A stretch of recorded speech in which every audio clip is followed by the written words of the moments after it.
Hello, and welcome to your favorite bookish podcast, Fully Booked and Caffeinated. I'm Heather.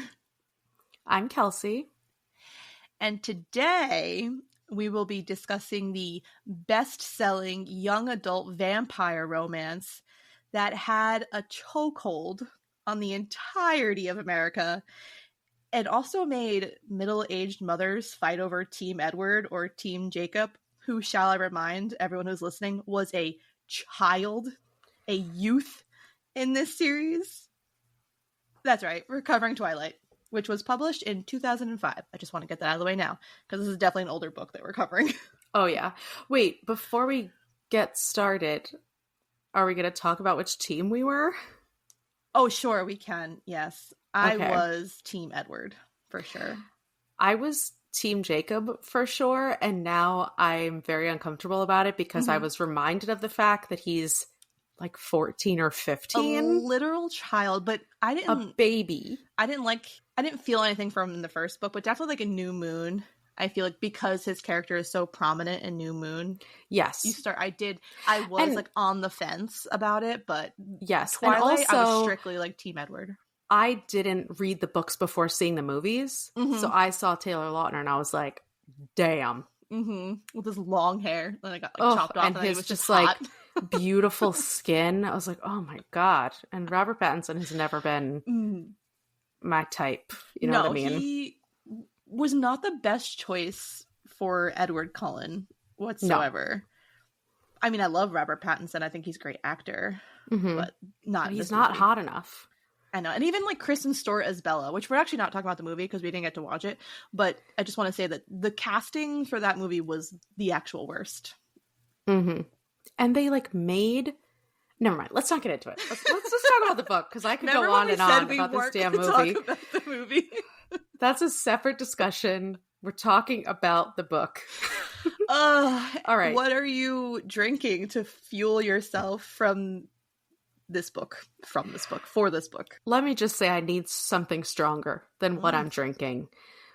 But I haven't had any delicious coffees of note. I went to Panera this past weekend and I got a latte there. Not great. I don't know that I would get a latte from Panera. I only got it because I was there. I was doing some computer Their stuff. Breakfast is good though.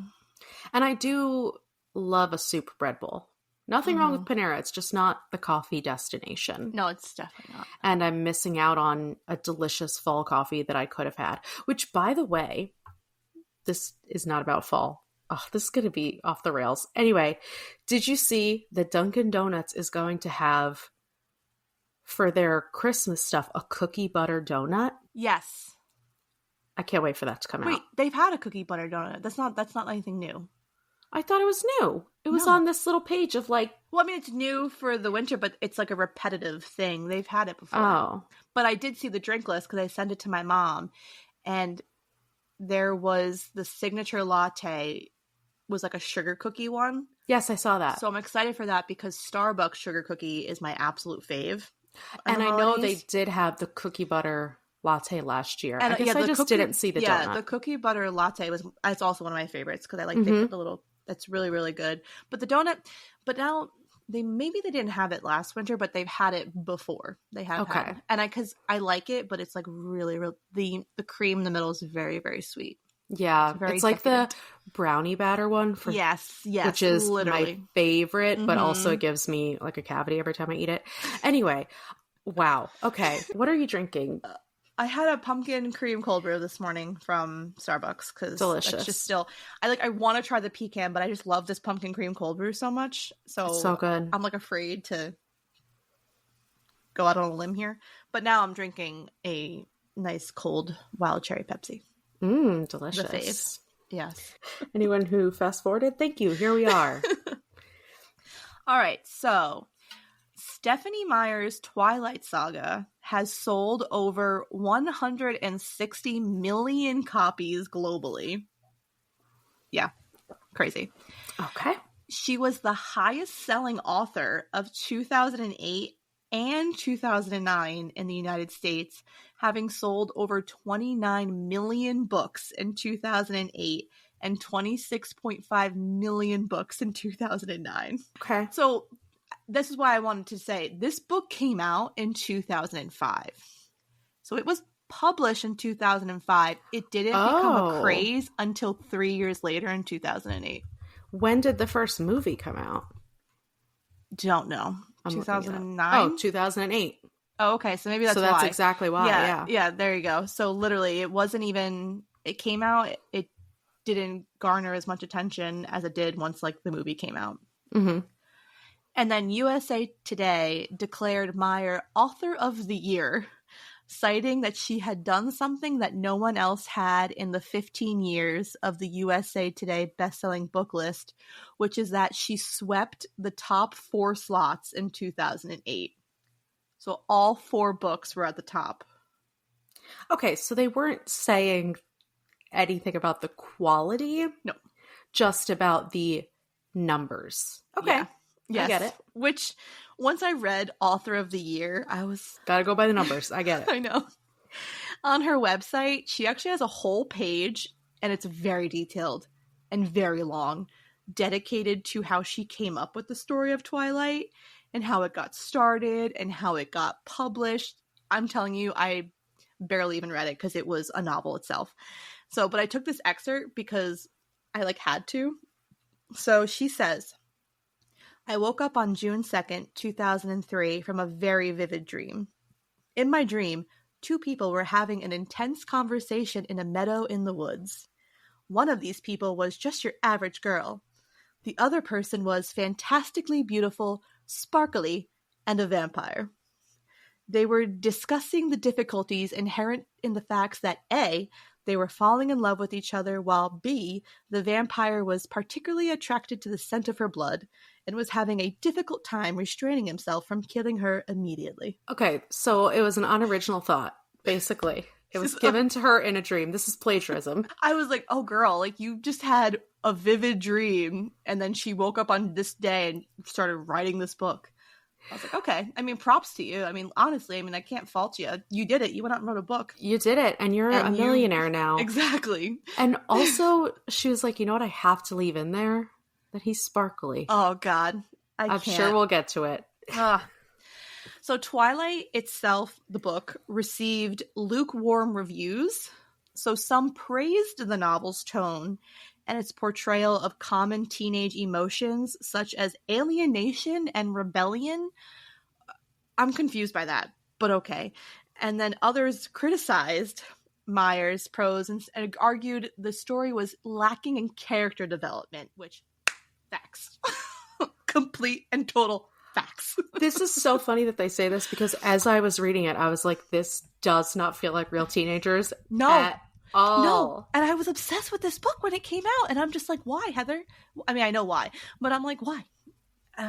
So, anyways, okay. I'm not going to go into the author because everyone knows who the hell Stephenie Meyer is. And it's fine. So, just a little fact. I went on to Goodreads.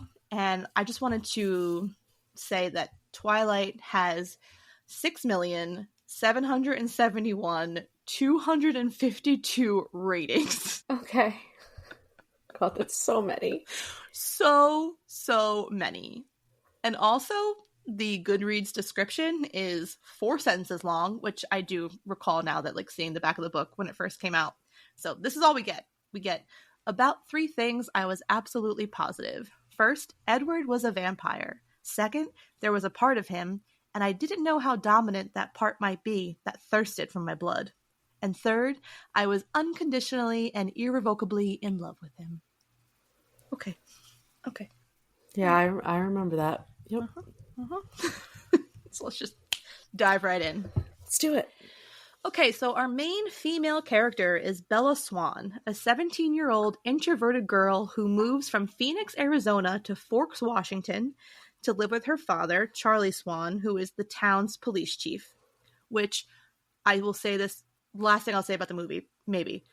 Charlie Swan can fucking get it. Oh, love. Can get love. It so hard. Anyways. I will go to the diner with you every week, buddy. I know, honestly. Bella attends Forks High School, where, for whatever reason, she is immediately found attractive by every single boy in this school. Every single boy. And I'm like, are the other girls like swamp creatures? Like, I don't think it's understand. a novelty thing. It has to be. Like, they've been around the same people forever because this is a small town where everyone knows everyone. And they're just like, oh my gosh, a new girl. But it's not we must even love her. remotely believable because Bella's character is so awkward and weird. So why is it because she's so like demure that people are like, oh, I'm super attracted to you because I don't even know. Honestly, I don't. It does not make sense to me whatsoever. This immediately, first thing I saw that I was like, no, this doesn't track at all. She's just not written in a way that makes her endearing. No, she's really, really not. And then Bella is dismayed at the attention she's receiving, and she's so awkward about it as well. And it just doesn't read well. I'll just say this off the bat now. Bella's not a character that I think the reader can remotely relate to. No. There's not any connection with Bella ever throughout this first book. Maybe in the later books, but in this first book, I did not feel 1 ounce of a connection towards this character. She just felt like an exaggerated caricature. Like, she's so clumsy, she can't even walk from one side of the room to the other. I'm pretty sure I put that in there somewhere because that was so overdone. It was so redundant. It was brought up every time. The author had so much filler in this book that did not need to be in this book. Every time she's in gym, everyone avoids her. She can't walk right. She can't. She's not going to go to the school dance because she can't dance. And I'm like, girl, be a wallflower then. Like, you don't have to. The dance isn't to go dance realistically. And this is coming from 2 clumsy people, and we literally. Still could not relate with this girl.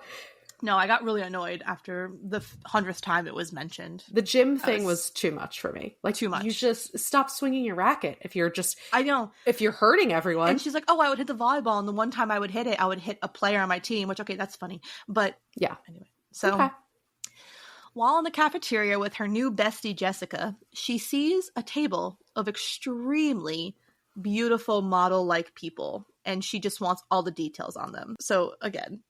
Understandable if these people are clearly set apart from everyone else and clearly not giving off the vibes like everyone else is, that they're part of this big group. I get it. I'd want the dirt also. I know. And then after lunch, she heads into biology class, and she ends up sitting next to the undeniably handsome Edward Cullen, who is immediately repulsed by her. Okay, I know I said I wasn't going to, but in the movie, when Robert Pattinson does the face he made, deceased, legitimately deceased. It's so good. I can't. So good. So Edward is clenching his fists the entirety of the class, and Bella is just bewildered by this reaction because she hasn't said 2 words to the dude. And she's like, do I smell? She was like, what did I do? I didn't. And he has just a look of hatred. Pure hatred. His eyes were so black. And she's like, everyone else loves me? And this guy despises me. Did you see the way that all these boring ass dudes looked at me like I'm hot stuff? Yeah. So after the whole situation, Edward ends up disappearing for a few days. And when he returns, now he wants to be Bella's BFF. And he's super nice to her. And here is where we were going to begin Heather's red flags of Edward Cullen. And here's number 1. Oh, there's plenty. Don't worry. There's so many. Okay. Here's the first red flag. This dude who couldn't even look at you or say one word to you, leaves school, and he comes back, and now he's just wants to be your best friend. Like, no, that's... Oh, and he was she saw him in the office trying to switch his schedule around. Like, she knew that was about her. And now she's just like, oh, hey, so happy you're talking to me now. Literally. And then after almost being hit by a van in the school parking lot, Edward saves Bella, narrowly stopping the van with his bare hands. And in this moment, and the hospital scene after as well, Bella is immediately that meme with the lady with the geometry equations over her confused face. And there's just all those, and she's just like that's Bella. The wheels that's are turning, baby. Literally, that whole meme is Bella Swan. Mm-hmm. And she's like, I have to question Edward about this heroic event. And Edward is just so dismissive about it. He's like, don't worry about it. Like, it's fine. Like, I got you. What you think you saw, you did not see. I was standing right next to you the whole time. I was not across the parking lot. I was next to you, Bella. Next to you. Here's red flag number 2, because this dude is motherfucking gaslighting her now. Now he's a gaslighter. This is the definition of gaslighting. He is. I'm just like, okay. But also, he just saved you and you hit your head and you had a little bit of a shock. So the fact that she doesn't believe him is a red flag on her part. You know what I mean? Has like, her own red flags. She's committing too hard. And I'm like, I feel like, and I'm a skeptical person. I don't trust many people. I still feel like I'd be like, you know what? You're probably right. Not Bella, though. Not Bella. Nah. So, anyways, during a camp out on the beach with some school friends, Bella meets Jacob Black, who is also the son of Charlie's BFF, Billy Black. And Billy's character was annoying in this book, too. I was like, this dude is just showing up at random times and being very weird. And kind of creepy. Creepy on Bella. Mm-hmm. So Jacob reveals to Bella stories that Edward and his family are, in quotation marks, the cold ones, otherwise known as vampires without saying vampires, who consume only animal blood. And now Bella's, again, light bulbs are starting to go off over her head. She's disturbed and riddled by recurring nightmares. And so she researches vampires. And she compares the characteristics of the vampires in mythology to the Cullens. And like I said, that light bulb goes off. And Bella is now convinced that Edward is a vampire. And she doesn't even seem afraid when she figures this out. There's no like, holy shit, I need to tell the whole town. I gotta tell my dad. Like, my dad's the police chief. He needs to know that there's vampires living in this town. Like, if someone goes dead and missing, point to the Cullens. Mm-hmm. But no, she's just like, I'm going to keep this information to myself. I'm not going to say one word to anybody. When she's researching it, she's like, oh, I read about 100 different types of vampires. Yes. And none of them are exactly like the Cullens. Mm-hmm. Some of them are barely like the Cullens. But you know what? I solved it. I'm convinced with zero proof. Zero proof. So she is now just ready to believe that Edward is a vampire. She goes to Port Angeles with Jessica and Angela while they dress shop for like the Sadie Hawkins dance, which every single boy wanted Bella to ask them to this dance. Every single boy again. There was Mike, there was Eric, there was the dude that almost hit her with the car whose name I can't remember. Tyler? Yes. And also, the whole point of a Sadie Hawkins dance is that the girl asks the guy. Mm-hmm. And all they're like, so are you going to ask me? Of these guys, like, I've been waiting for you to ask me to this dance. Okay. All right. But this is also just pretend that you could suspend your disbelief and believe that all these people are obsessed with Bella. Mm-hmm. She's put in a weird spot because she can't be like turning them down because she wants friends. I know. So she kind of gives them like an alternative. She's like, oh, Mike, you should ask Jessica because Jessica like really likes you. And then she tells Jessica, oh, Angela should go to the dance with Eric. And then this random girl, Lauren, who is barely, don't even know why she's a character in this book because she's pointless. I forgot about her until I read this. Dislikes Bella because Tyler likes Bella. I'm just like, make it stop. Make it stop. Anyways, Bella slinks away to find a local bookstore. And she just ends up hopelessly lost, which was not believable to me. And she's stalked by this group of men. Couldn't really gauge the age, but if I was guessing, I would say maybe like late 20s. Yeah, I was 30s, thinking like 20s, middle-aged kind of. Okay, and middle-aged. I don't know. That was kind of what I thought. I don't know. When is early 30s middle-aged, Heather? Well, no, I meant like in like the whole range. Like Oh, 20s, my 30s. God. I wasn't saying that like middle-aged. But like I couldn't figure out if it was like 20s or 30s or like middle-aged. Sorry. Didn't mean to startle you there. Oh my God. It's like, watch your mouth. Okay, so. And then out of nowhere, which it shouldn't have been a shocker to the reader because throughout the entirety of her visit to Port Angeles, she keeps thinking that she sees the Mercedes or the BMW, whatever the fuck he drives. Just like, I see a silver car and I just wonder if that's It's him. a silver Volvo, Heather. Okay, obviously. a silver We're in Volvo. 2005. Sorry. A silver Volvo. And I'm like, everyone probably has those. Or even just like a silver car. She sees a silver car and she immediately thinks it's Edward. And I'm like, okay. There's a million silver cars in the world. Mm-hmm. But it is him. She was right, actually. So he appears and he saves her. And then he's like, let me take you to dinner. He's like, let me just save your life.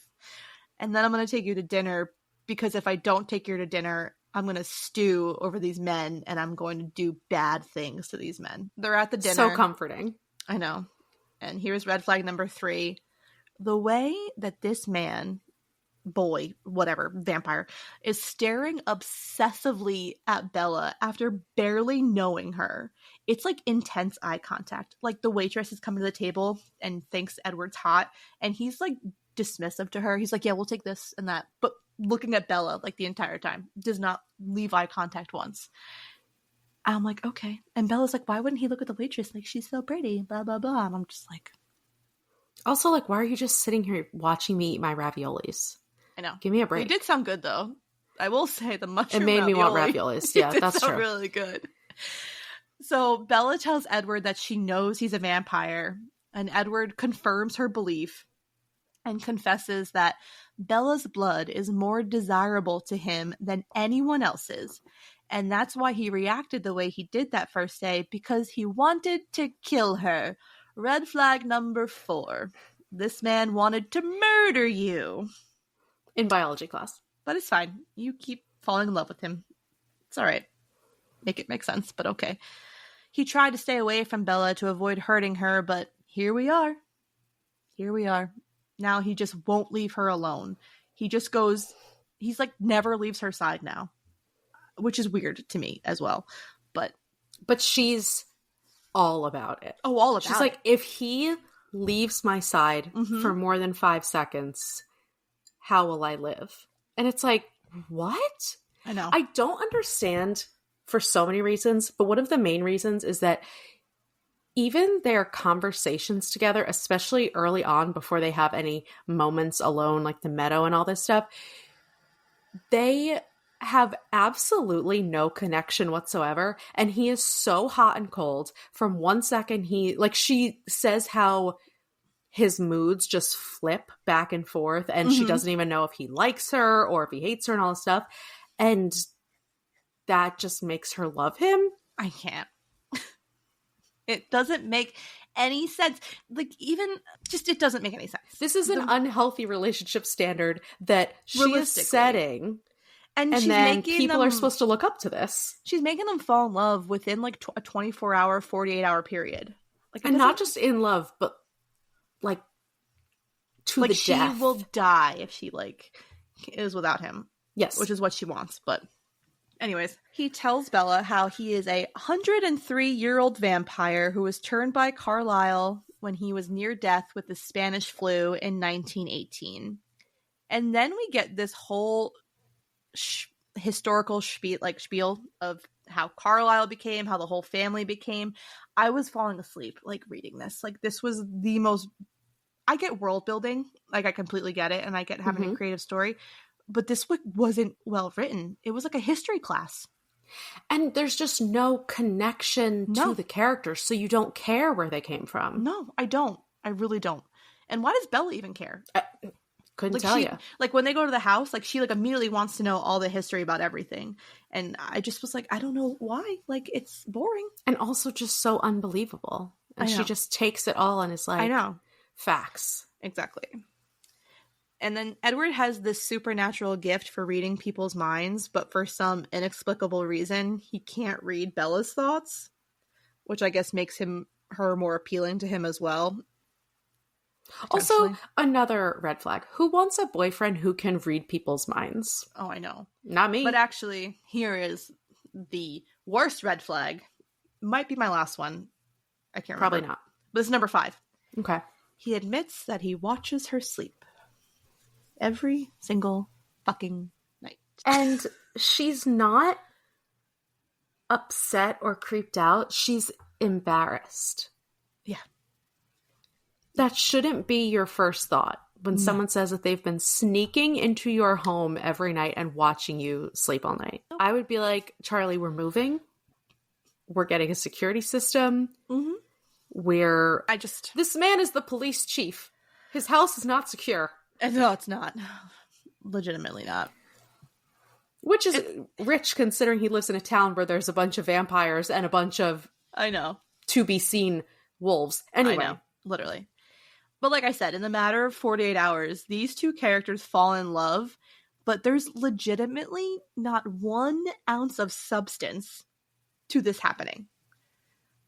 You know, you have in romance novels like the meet cute, or we watch The Bachelor, and yeah, like people can fall in love very quickly, but there was like none of that in this at all. There was not any single moment that makes them fall in love with each other, because Edward is a bona fide creep, and that should turn Bella off, but instead she's like, yes, give me more. And he's also constantly trying to scare her. Yeah. And saying how he could rip her apart, drink her blood. It's so hard not to, when we go alone together, you're lucky that you come back alive. And she's just like, I know. Tell me more. She's like, but you can smell me now without wanting to kill me? That's so cool.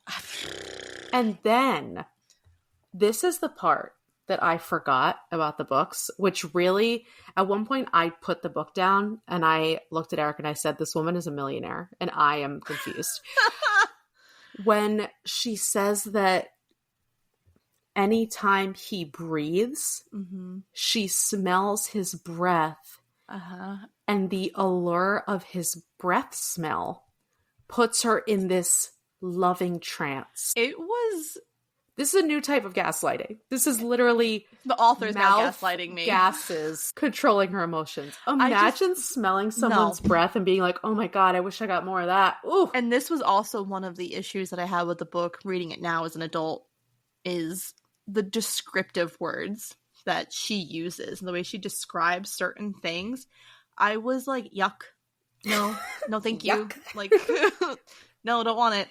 You know, it's just, she's like, every time I touch him, he's cold. And I'm like, okay, we get it. Like, just fucking stop. Like, this is why the book was so long, because she said the same fucking thing over and over again. It was so repetitive. And I remember saying to you, before we started reading it, I'm like, how is this book almost 500 pages? This is ridiculous. And then I'm reading it and I'm like, because it says the same thing over and over and over again, which is nothing. It's nothing. It's literally, she just keeps repeating the same things. It's the same situations over and over again. There's nothing new. And there's like 5 main events that happen in this book, and that's it. Yes. So the Cullens don't hunt humans. They hunt animals. So there you go. That's how they're getting fed. Which I guess, is nice to know that, like, they're not like killing humans. And then when this was actually funny when he casually talks about their favorite animals that they like to hunt. Oh my God, yeah. And he's like, I like mountain lions or something. I don't know what he says. And he's like, but Emmett really loves grizzly bears. And I'm like, what? Which also, talk about cringe as well. Now you just brought up the mountain lion. There's that stupid ass quote where it's like, the lion fell in love with the lamb and blah, blah, blah. God. I blah, remember blah, that being everywhere. And I remember being obsessed with it because I was like, oh my God, this Edward Bella. Now I'm like, fuck it, Heather, you need a fucking lobotomy. Like, Jesus Christ. Oh my God. I remember that so vividly, and I remember cringing at it so hard. Even the movie, I know we're not talking about the movie, but you can't take it seriously. You can't take it seriously. And then also, because it was also such a big thing when the movie came out, I kept waiting for it to come up in the book, and it didn't because it wasn't said in the book when Edward's like, say it. And I'm like, vampire. And I was like waiting for it to come in the book, and I was like, oh fuck, it's not even in the book. It's just in the movie. But now I'm just that's so ingrained in my brain, that whole scene in the movie. And also when he's like, oh, climb on, spider monkey, like he doesn't say that. He doesn't say that at all. Just some really great ad-libbing from Robert Pattinson. Oh God. Anyways, back to the description. On sunshiny days, they cannot attend school and tend to go elsewhere because they sparkle. Yep, Bella fell in love with a glittery vampire. Bro, we really saw this on the cinematic screen and said, this is the love story we want. This man is the love story of the year. Glittering. What? He's like, I could rip you apart with I have more strength than I should ever need, faster than I should ever be. I can read your mind. I could do this, that, and the third thing. For some reason, he can drive at 1 billion miles an hour and not have to watch the road. And he sparkles. Like, he belongs at a drag show. Like, boo, you get up on that stage. Everyone will love you. Oh, especially with that pale skin, he could probably work some makeup. You know it. Exactly. He would be the greatest specimen to become a drag queen. Because he doesn't even need to put glitter. He's already glittery. He already has it. Just has to do the face up and put the hair on in a really sick outfit. Like, he'll be good. Oh my God, what would his drag show name be? Oh, we gotta think about this. We gotta think about that one. We'll report back, because wow. You just opened up a whole fanfic, rabbit hole. Oh, boy. So Edward takes Bella to a meadow, which the meadow did sound beautiful. And I did think it was also well done in the movie that we're not talking about. To reveal his true self. And in this meadow, they share their first kiss. And Bella, this shy-ass girl, suddenly acts like a dog in heat and becomes ravenous for Edward's dick. Like, not so shy and introverted are we now, Bella? Like, what the where did this come from? He's, like, pushing her away. Yeah. And she's like, oh my God. Oh my God. I just... It feels like the bad start to a porno. I just wanted to throw my Kindle across the room. I was like, this is stupid. Why did I love this so much? Again. Oh my God. And then obviously, like, in reading it, it's just not believable for her character. Like, you can't tell me you have this shy, introverted girl that doesn't talk to boys, and then all of a sudden she has her first kiss with this dude, and now she's just a sex fiend? Like, did he unlock something in her?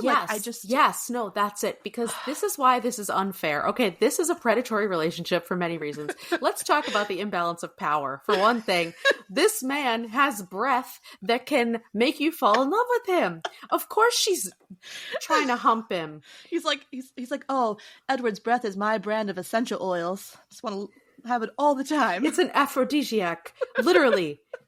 This is unfair. And she's like, I would die without you. Yeah, because he made it that way. And because you keep almost dying and he saves you. How did you live in Phoenix? How did you survive before Edward was around? And then how did you live on this earth for 17 years? To be fair, he does bring that up. He's like, how are you still here? Because you're literally like an accident waiting to happen. Yeah, like, did we think that maybe Bella is faking it a little bit so she can be saved? I don't know. Oh my God. So, yeah, that was just jarring when that happened in the book. Besides the fact, sorry, not done. Besides the fact that this man is 103 years old and she's 17. This is icky. I don't like it. No. So during a Cullen family baseball game, which this does sound fun, and also iconic scene in the movie. Muse. Yeah, I actually love this, yeah. The super massive black hole, whatever the name of the song is, like... Whenever you hear that song, you know, like, what scene it refers to. Oh, absolutely. And I also just love Esme. And any time that they interact. So when they're kind of, like, off to the side. Yeah. I really like Esme. Do. I know she's like one of my favorite characters in the book. And I also agree with that. I really liked her relationship with Bella. So the game is interrupted by a nomad vampire coven led by James, a tracker vampire who immediately becomes obsessed with Bella, because who the fuck isn't obsessed with Bella, and wants to hunt and kill Bella for sport. Casual. What is everyone's deal with Bella? I don't understand it. It's her smell, Heather. It's very explicitly lined out. This book is all about smells. No, legitimately. Like it is. Because the wind blows her hair and a whiff of her aroma goes up James's nose and he's like, ooh. And then they start crouching. He's like immediate hard on. And snarling at each other. Oh, God. And I'm just like, imagine seeing this. And Bella's like, oh my God, it's so hot that he's just snarling and trying to protect me. No, It's a no from me. I know. And so Bella and Edward are forced to separate, which is the end of Bella's world, because God forbid this man that she met 2 weeks ago, she's separated from him. You know. Exactly. And she's real ungrateful about the fact that his entire damn family is putting themselves in harm's way. And she's just like, yeah, but what about me and Edward, though? Uh-huh. Yeah. And so she escapes town with Alice and Jasper, who I also love them. They're really fun characters in the book, to hide out in a hotel in Phoenix. Now here comes the gullible part of Bella that, again, just makes me wonder, but it's fine. So James calls Bella and he says, I have your mother hostage.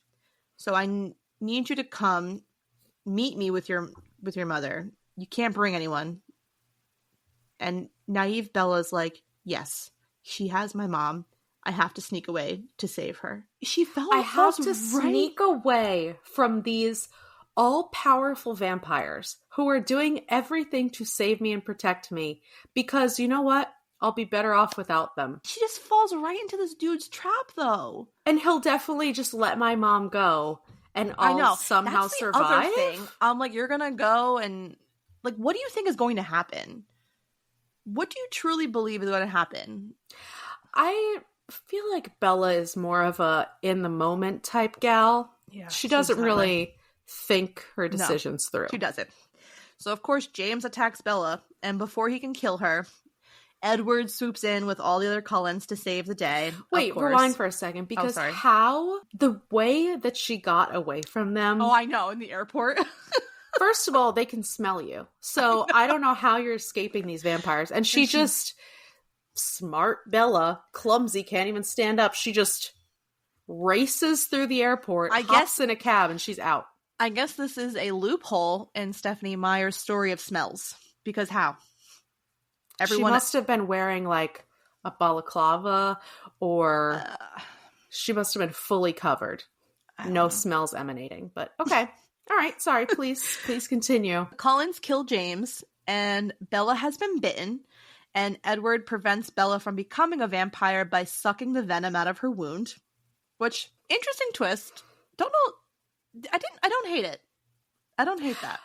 I don't hate it either, but in the book, they have all of this buildup and all of this, him saying he can't resist her, and he's building up this, resistance to be in her presence, and he can barely kiss her without concentrating. And then all he says is, yeah, I just stopped. It was really hard, but I stopped. But then I feel like it should have been a bigger deal, right? They did make it a bigger deal in the movie. Oh, that 100%. We're not talking about. Which, like, remember his face?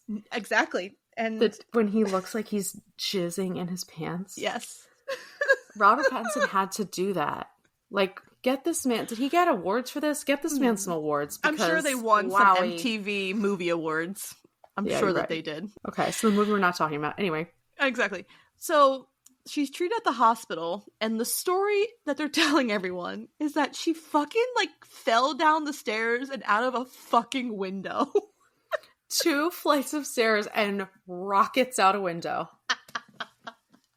And her mom is like, yeah, that tracks. Because you're so clumsy. Like, what the motherfucking fuck? Like, you remember that movie with Jake Gyllenhaal? A bubble boy or something? That's what she needs. Is this protective bubble around her. And then Edward could go and have more time for hobbies because she would be in a protective bubble. But his hobby is watching Bella sleep.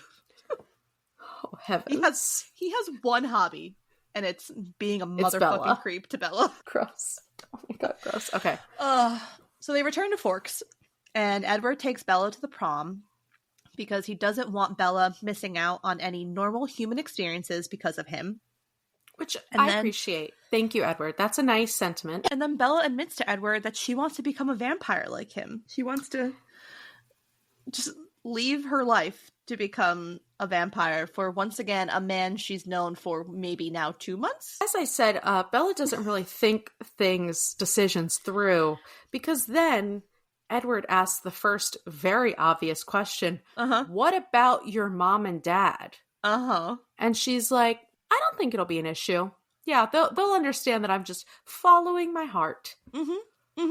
Dude, you're 17. I know. And here's like the one green flag for Edward. He's like, no, I'm not turning you into a vampire. Like, he's completely against it. And he's completely against it the entirety of the series until the very last book. 1000%. Like, every book, he's just like, no, you don't want to become a vampire. I don't want to change you, you know. And okay, she's well, like, then, what's the drawbacks? It sounds amazing. Yeah. That you want to just kill random people? Yeah. But Bella will not be swayed. You know, so this story is to be continued. And continued. And they allude to the fact that Alice has seen her become a vampire. So that's why Edward is even more anti. Yes. We've seen how that plays out. Anyway. All right. So the first thing that I want to talk about is the lack of actual romance in this novel. Because Bella just immediately falls in love with Edward for no real reason, just that he's beautiful and mysterious. And this book is marketed as a young adult vampire romance. And like I said, I can admit that I loved this story as, you know, a late teen. I really liked it. But now reading it in my mid-30s, there's just no true romance here. There's no build-up. There's no story. It's just he smells her and now he loves her. And she loves him because for reasons unknown, actually. Complete reasons unknown. There's nothing. There's no... there's nowhere where it feels like they're actually connecting.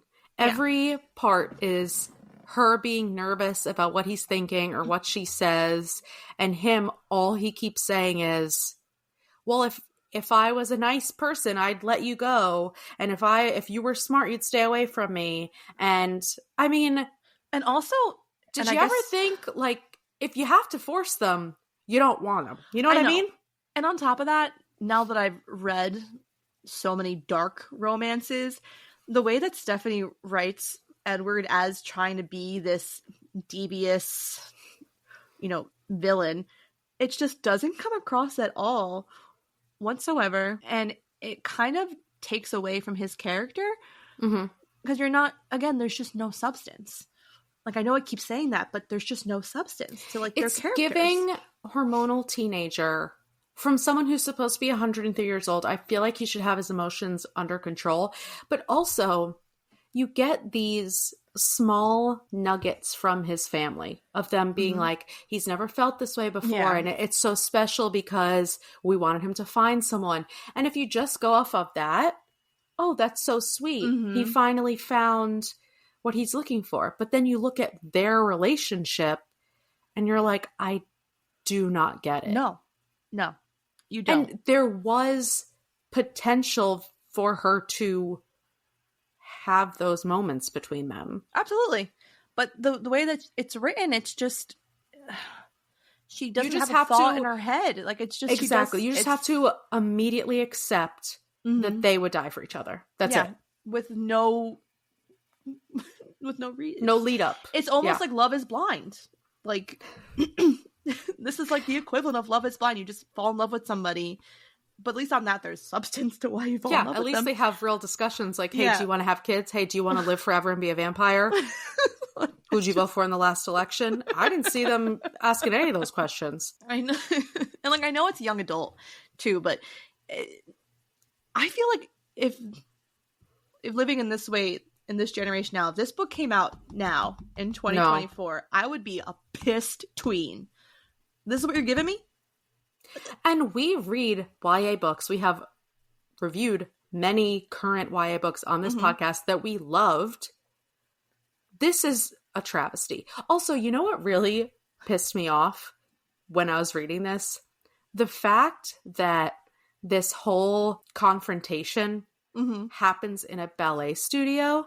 Yeah. Bella can't even stand up without hurting herself.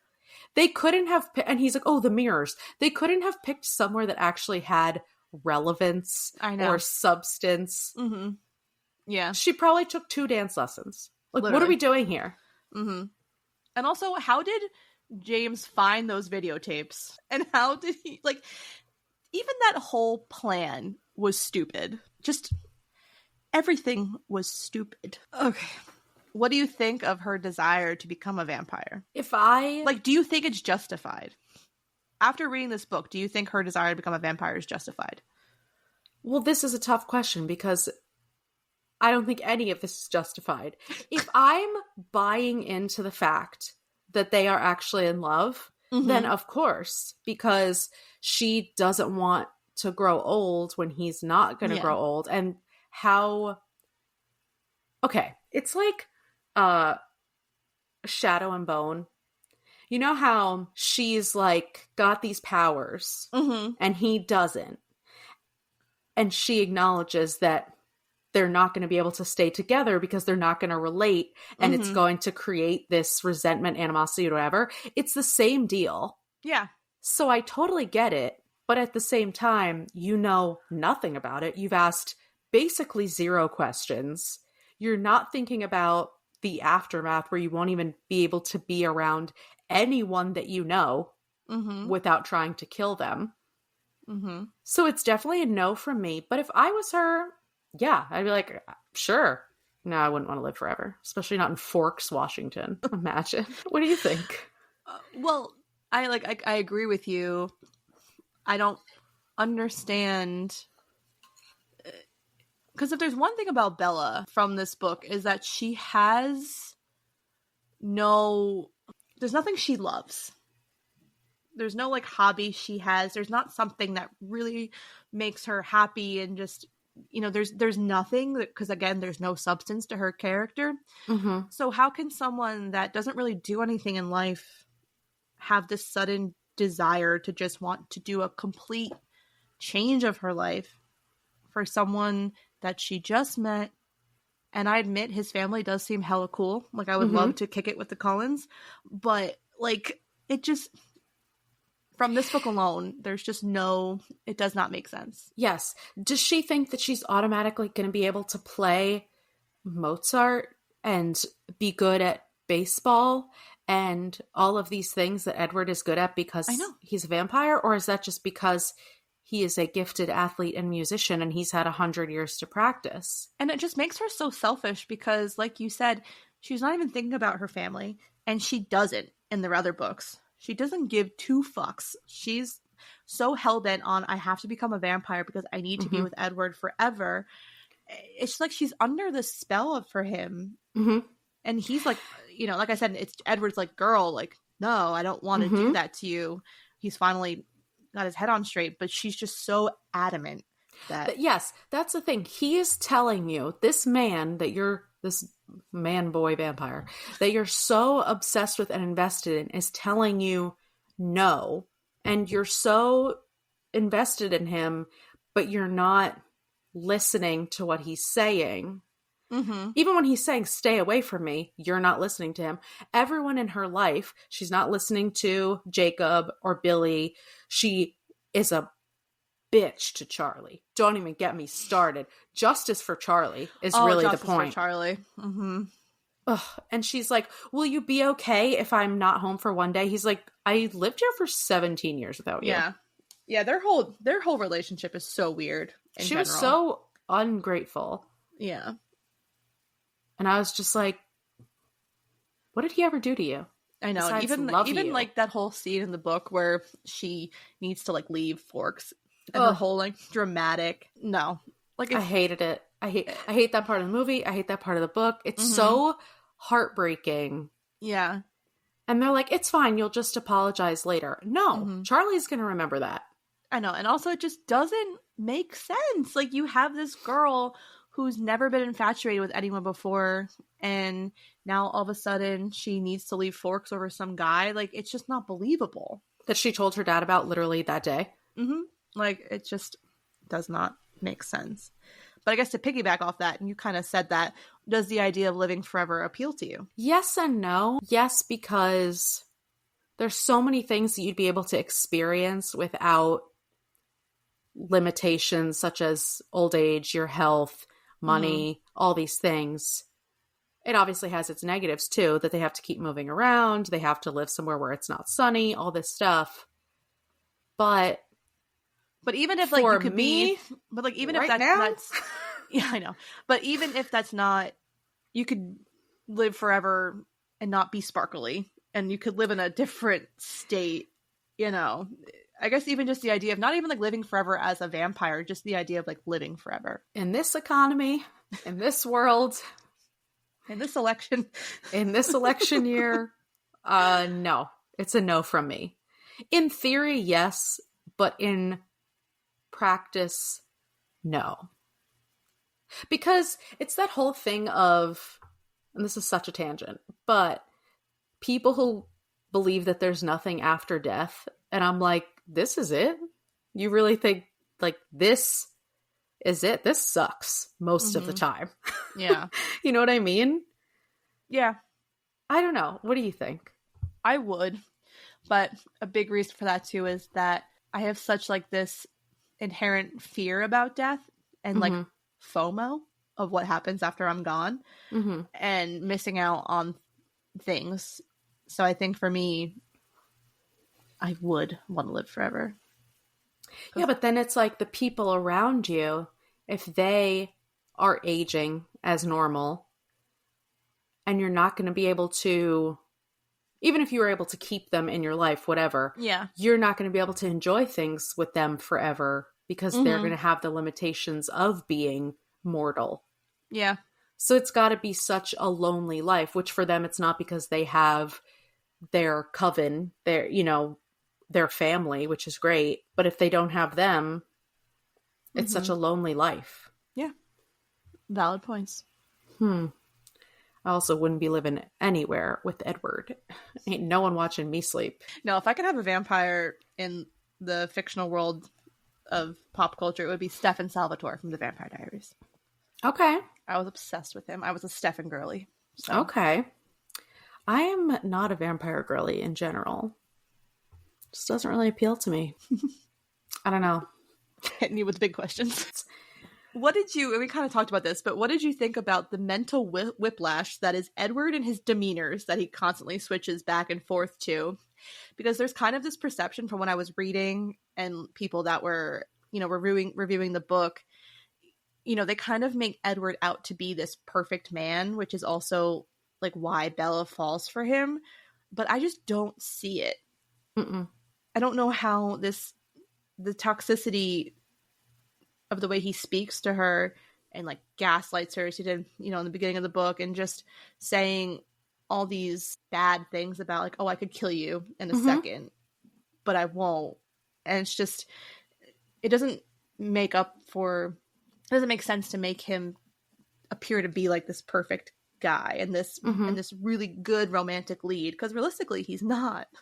Like, yeah, like he's like, yeah, like he does heroic things throughout the book, but he also is so hot and cold with her, which I know some people might like, but the only positive things that he says to her aren't things that she can immediately relate to, because they're weird things. Like, oh, I've never wanted to kill someone as much as I want to kill you. You smell so delicious. Like, I get the whole... That's where I kind of understand the teenage part of, oh, this guy is playing hard to get, but then he gives me a little bit and I want more. That I get, but the little bit that he's giving you is, oh, I could really kill you, but I'm trying not to.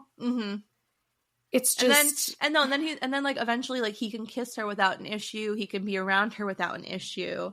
And so it just, you kind of want him to be more rough with her, in my opinion, and he's just not. Like, he says these things, but they're not matching up with his demeanor. mm-hmm. Like, I would believe it more if he was, you know, rough with her, like, you know, grabs her throat as a joke or something. Like, he doesn't do any of that. Like, he's just being so clean cut and like nice. If and you so, really wanted to scare her away, you could. Yeah.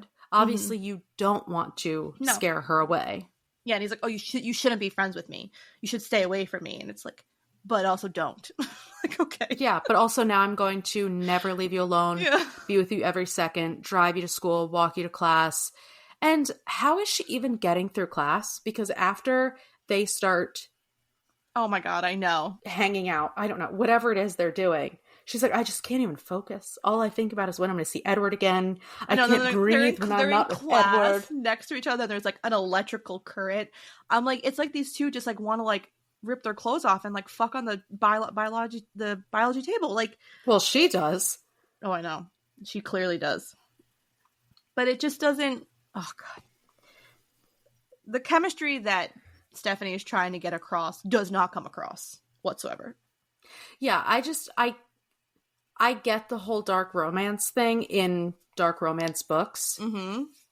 And I get that those are sometimes very unhealthy relationships that we're supposed to idolize because it's written in that way to pull you in and to convince you that even though this is so fucked up, it's so hot, this is not pulling you in. No.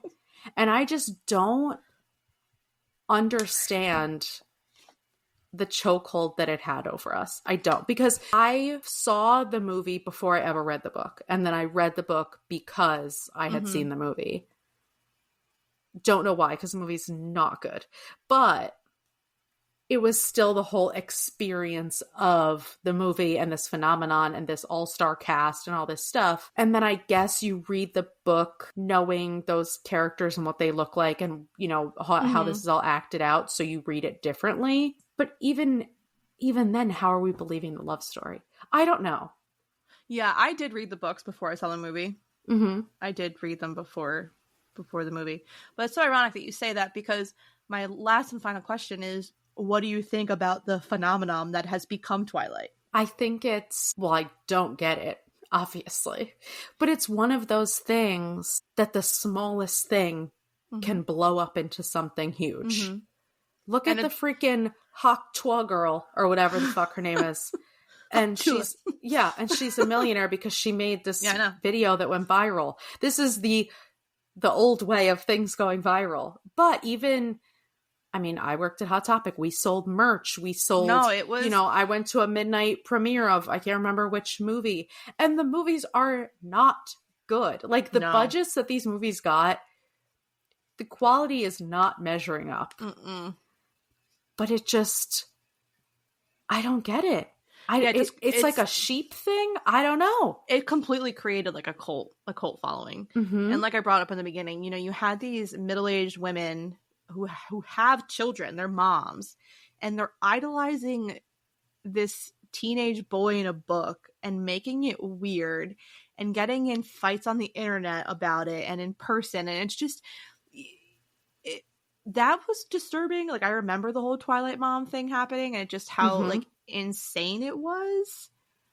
But it's actually crazy how, you know, these authors write. Again, this was like her debut novel, her like debut series, and it becomes this huge thing. And this just happens this happens so often. Like, you have E.L. James with 50 Shades of Grey, and like that took off. Of course, I was in that too, and everything. But then you hear the story about, that's not good writing either. No, and she stole it from someone's fan fiction. Mm-hmm. Like, she stole the whole idea from I think actually it was from like a Twilight fan fiction. Yeah. You know what I mean? Mm-hmm. So it's just, this is just what happens. It's like, but I understand it now, especially because of Book Talk and Bookstagram and the internet and the way that the smallest thing can go viral and blow up and all this stuff. But in 2008, this was happening. It just, God, did we not have enough to occupy our time? No, I don't think so, because you have to also, when you think about it, even like the internet wasn't what it is now. Social media was not what it is now. Because at That's that true. time, you only had MySpace and Facebook. Facebook was just starting. Exactly. So this was just kind of what you did. And like midnight movie premieres were a thing. Like those aren't a thing anymore. Ever since COVID with streaming, like people don't do that anymore. So the book talk is kind of like the new way of people obsessing over things. And we talked about that. Even I wasn't as invested in Twilight just in general, but I went to a midnight premiere because it was so much fun to be a part of. Yeah. It's like when you go to Ren Fair or something. Yeah. You might have It's no interest in that whatsoever, but just the fact of dressing up and seeing all these people who are so into it and being a part of that world for a day is so awesome.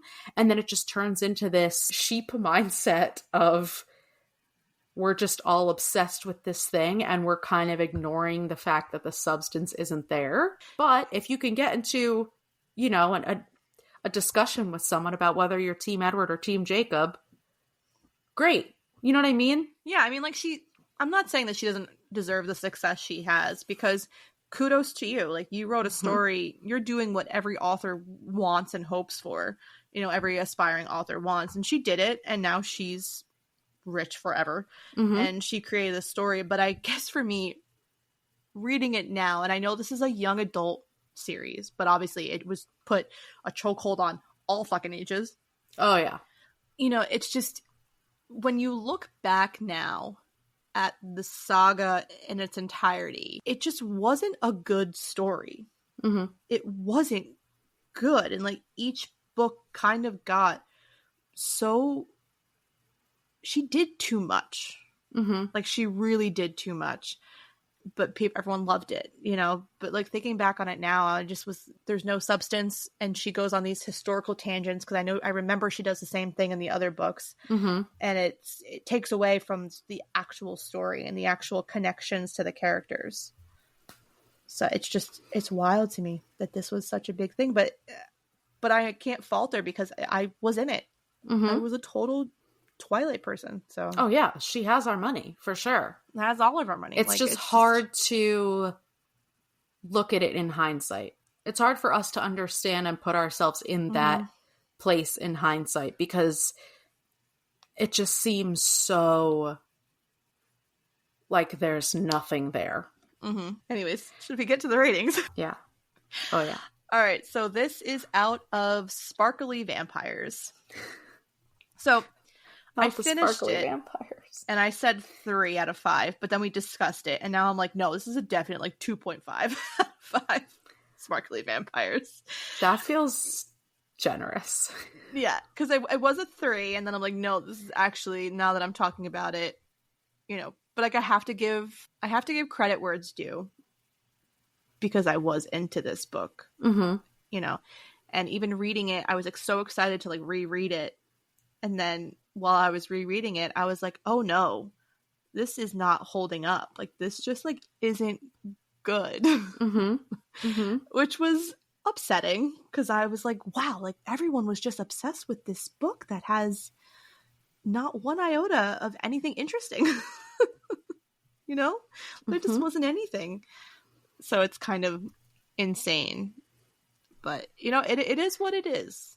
It honestly. And I feel like this is what happens to, you know, these huge things take off, and then there's always going to be like things that are problematic in the future, like the whole thing with like Harry Potter and like J.K. Rowling. Like, I loved those books, and I still love them, but it sucks that like the author is problematic. Well, and I was actually thinking about that when you were saying before, if J.K. Rowling had just shut her fucking mouth and just taken her money and run with it, and wasn't causing all these issues, great. Everyone would have these amazing fond memories. No one would look too far into it.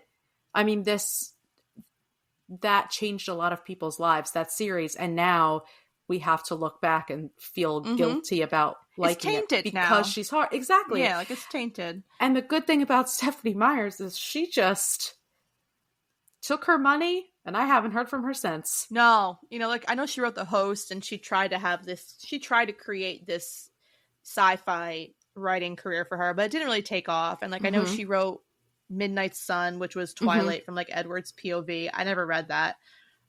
So it's just she's still kind of milking the Twilight, which she can, and she should, because people are still reading it. She's still getting royalties. She's still getting, and the movie has become this thing now where like it was all over Instagram once like September hit, and everyone was, this is my guilty pleasure movie. This is like my fall movie. So kudos. It's like Mean Girls. Like literally. It's just this normal movie that has become one of the most quoted movies ever. It comes up every year now. Exactly. And it's not even good, but people just love it. And I will still watch it if it's on. Oh yeah. You know what I mean? Like it's just, and like the one good thing that came out of these movies was these killer fucking soundtracks. Like the soundtracks were so good and the music was just so good. But yeah, so 2.5 out of 5 sparkly vampires. Maybe I'll bump it up to 3 just because whatever. I'm giving it 2 sparkly vampires. And after we just ripped it apart for the past hour, I feel like that's generous. But I am giving those 2 stars because I am a sucker. I was in it. I participated in the phenomenon. And yet you said you weren't a vampire girly, but you're a sucker? I was Team Jacob. Okay. But also, I feel like because the movie that we're not talking about was some of it was so ridiculous. The acting. Oh, Kristen Stewart. I understand her now, but I sure didn't understand her back then. And Robert Pattinson, just his facial expressions. Anyway, I feel like even when you're watching it, you know that it's not good. Like, you know that it's cringy. Yeah. But you still buy into it. Yeah. So it's kind of like in an ironic way. So that's why I definitely, props to her. I feel like she has taken the criticisms, hasn't bit back, hasn't ruined her memory, hasn't all of these things. Great for her. I'm happy she's rolling in dough right now. But let's just do better moving forward. Let's do better. Because I feel like I don't want to reread now any books from my youth, because I'm just it's gonna take away the feelings I had. And I'm like, this is the relationship that teenage girls are supposed to be looking up to. That's the other thing. And it's so unhealthy. I even saw someone pose that as a question as well. Like, do you believe that their relationship is a good role model for girls reading this book? And I was like, hell no. Of course not. You know what I mean? She's ready to leave everything in her life for a guy who keeps telling her he could kill her. I don't know. Whatever. We talked about it a lot. The point is, I don't think it's a healthy mindset or example. I don't think that when she was writing this, she knew it was going to be as big as it was, obviously. No. You never do. So that's not even on her. Yeah. But just the fact of, like you said, people fighting about what team they're on and all this stuff. It's like, we should be on no one's team. We should be on Team Charlie the young girls team. We should be on Charlie's only team that I want to be on. Wow. All right, let's wrap this up because we could go another hour. we don't want to do that. Imagine we were talking about the movie, which we're not at all. But it would literally tack on another hour. Yeah. No. All right. That's all we have for you today, which was a lot. We're sorry. Listen. We're sorry. If you like what you heard, please make sure to follow, subscribe, and rate and review the podcast on whatever platform you use. If you have any book recommendations or questions for us, you can email us at fullybookedcalfpod@gmail.com. Also, be sure to follow us on TikTok and Instagram at fullybookedcalfpod to see our upcoming reads. Thanks for checking us out, and remember, if you need us, we're fully booked. Bye. Bye.